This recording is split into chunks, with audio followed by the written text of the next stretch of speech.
Mga katrops, welcome back ulit sa aking channel, Sports Rock PH.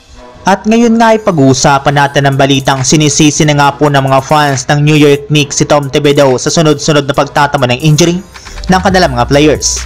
Pag-uusapan na rin nga natin dito sa ating panibagong video, ang balitang nag-offer na nga po ng trade package ang Los Angeles Lakers para makuha si Bruce Brown.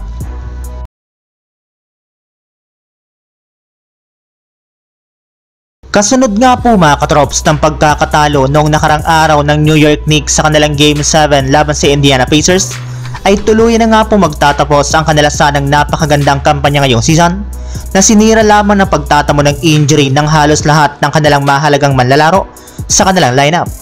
Yes, sa kanilang naging Game 7 ay nadagdag na rin naman nga po ang pangalan dito ni Jalen Brunson sa kanilang mga players na nagtamo ng injury matapos mabali ang kanyang kamay sa third quarter na siyang rason na rin bakit hindi siya nakabalik pa sa kanilang laban.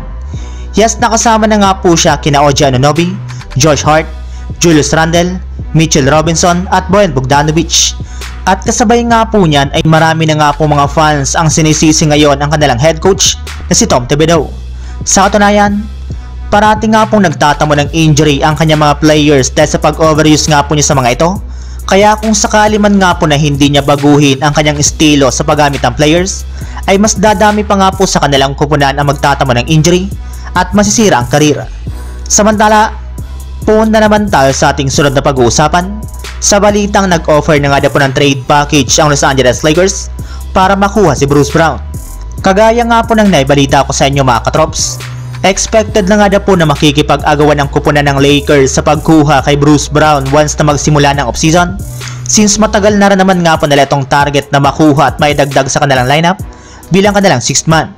Nag-average nga po ngayong season si Bruce Brown ng 12.1 points at 4.7 rebounds per game sa kanyang 47.5% shooting, kaya magagamit nga po talaga nila ito para maging bagong point guard ng kanilang kupunan.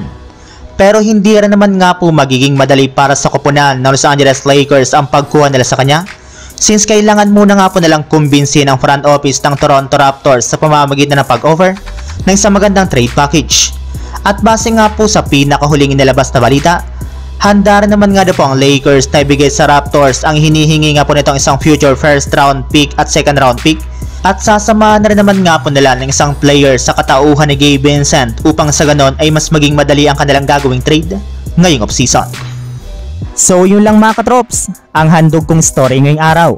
Sana nag-enjoy kayo, please like and subscribe my YouTube channel, Sports React PH, para sa iba pang story at update patungkol sa NBA. Kita-kits muli sa ating susunod na video.